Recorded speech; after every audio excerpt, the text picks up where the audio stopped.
Hello and welcome to DY's first impressions and banner review for June Legend 2025.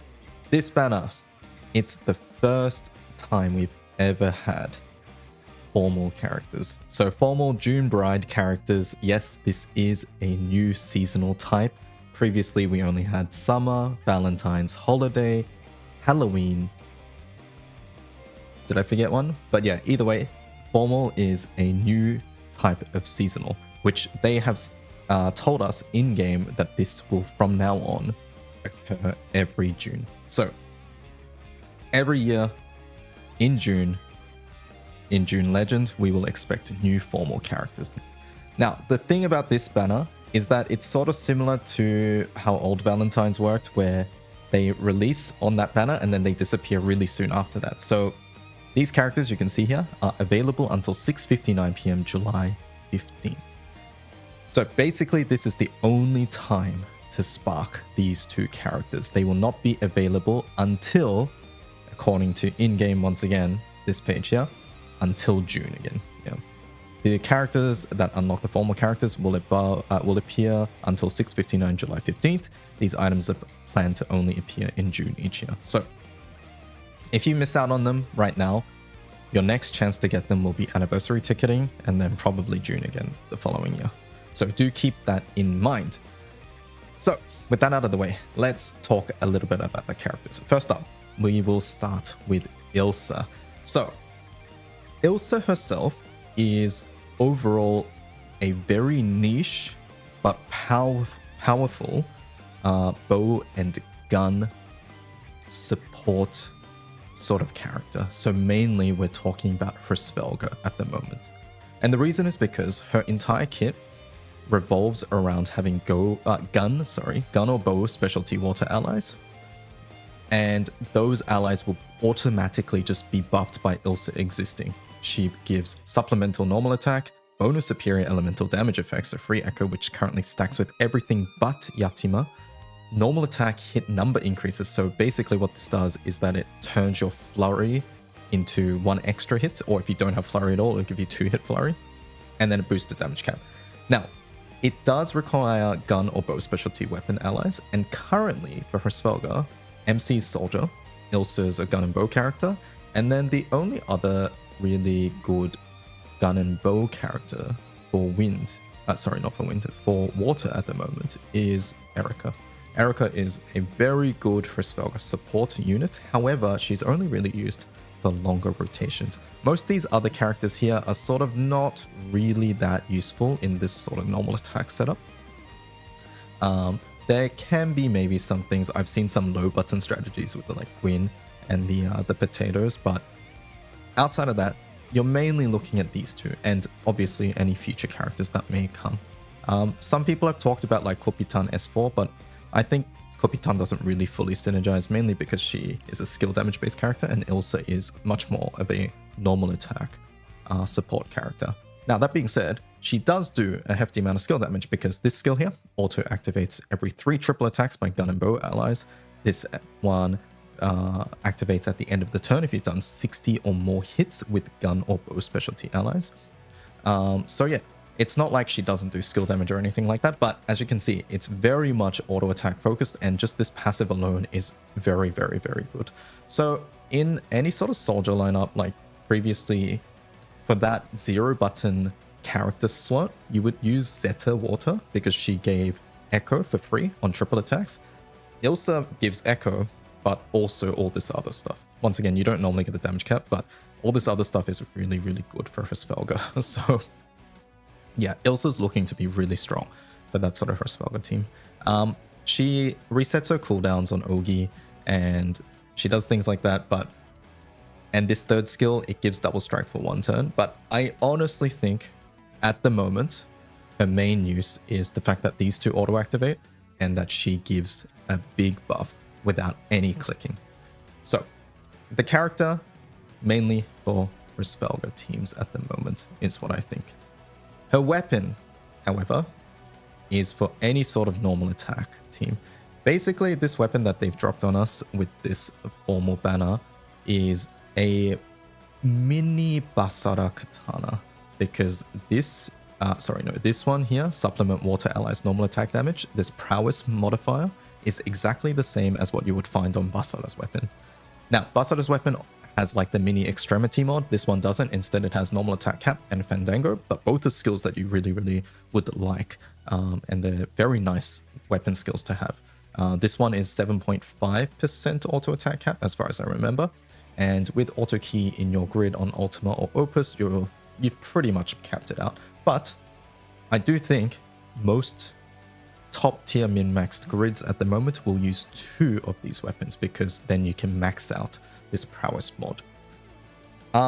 If you didn't know, this mod here does stack with Gospel, which is Gabriel's weapon, the pain and suffering weapon for water, and it also stacks with Hrisvelga, because Hrisvelga and Gospel are the same side.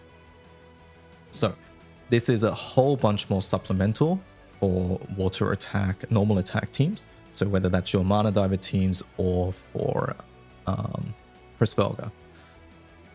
I think this mod here and the fact that this is hyper limited, I can't really recommend this for Magna grids. Unlike Basara weapon and Yule Katana have been used in Magna grids because they provide a lot of benefit without fully boosting like their first skill. But in this case, I don't really think that sparking this banner is really worth it if you're Magna for the weapon anyways. But the character, once again, is very good for Hrisvelga, and the weapon, if you're Varuna, is something you want to get your hands on, potentially too, as well. All right, let's move on to Fraux. So Fraux herself is a skill damage full auto character, much like her fire version. She has a Dispel here, she has a Clear here, very reminiscent, and then she has a bunch of debuffs on her third skill. How Fraux works is that every time she or another melee Earth ally uses a red skill, she gains a stack. And then once she has 5 of those stacks, at the end of the turn, she converts this to 1 Devil's Bride level. It's a bit complicated, I know. But basically, click a bunch of red skills, and at the end of every turn, she will get Devil's Bride. Now, the way this works is a little bit restrictive because you might, on turn 1, for example, click like 7 red skills, but since the max Bewitching Petal stack is 5, 2 skills will quote-unquote sort of be wasted. And getting the Devil's Bride will also take at minimum 5 turns because you only get it at the end of the turn, right? So, and I think clicking that many red skills in 5 turns is sort of impossible anyways. So I do think this is a little bit restrictive, but I think they've done this because what this enables once you get Devil's Bride up to level 5 is that this, it hit number doubles, and then this one's hit number doubles too as well. So there is that, I suppose. Oh, and the other thing is that anytime the level goes up, it resets the cooldown. So there is some consolation there, right?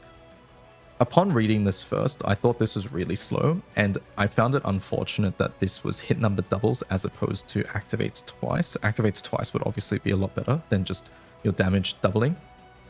But she does click her skills fairly often because of this passive, and even once you have Devil's Bride at level 5, you will still keep gaining Bewitching Petal, so it will keep auto-activating. So basically she has herself like this mini sort of like hidden effect, which is sort of cool, I guess. The other thing that's important here is that once it's at level 5, her second skill here, which is a Clarity effect, restore Earth Allies HP and remove 1 debuff, this will auto-activate whenever a foe uses a special attack. So all of this is to say that Fraux is looking like a full auto character for longer battles. So we're talking like NM200, NM250 in Guild Ball, that sort of thing, where you really want dispels and clears. And that sort of content suits her perfectly. Outside of that, in permanent content, I don't think she would be that useful, unfortunately, because you can sort of kill the raids fast enough and you don't really need all this defensive stuff. But as a fun sort of clicky skill or full auto character, I think she could be nice there. Her weapon also complements this playstyle a little bit because it brings Earth Tempering and Healing Cap. Now, I do think that this weapon is, at the moment, sort of worse than Grand Sandalphon's weapon, World Ender, because that also has Tempering and it also has Fandango, which is attack and triple attack. I think that is, for the most part, more useful than healing, But there may be some niche situations where you want the healing. But yeah, either way, overall, this banner, I don't think is worth sparking unless you are an invested water main. If you are an invested water main, picking up Ilsa, if this is assuming you're Fraux, would be nice. And if you don't have Fraux, but you'd still care about water a lot, and you're invested water, and like, and you just do like the mana diver teams, then this weapon is still somewhat good. And pulling this when it's only available now until July 15th could be nice there. But yeah, the character herself won't be used really outside of her Fraux teams, in my opinion, at the moment. So yeah, do keep that in mind. If you really want one of these two characters, go for it. However, do keep in mind that summer, which was, I guess, meant to start this banner, will start from next month, which is probably July 15th, as these guys leave the banner at that point. So yeah, keep that in mind. Oh, I've remembered. I forgot to talk about the raid ups, but the raid up on this banner is Sunya, which is Ray. And Ray at the moment, she's very niche. There are some weird situations where you do use her, and she has seen used in some HL teams as well, but in the Guild Wars sense, I think it's mostly okay, and her weapon basically sees no usage. So this banner, you are really pulling for Ilsa or Fraux.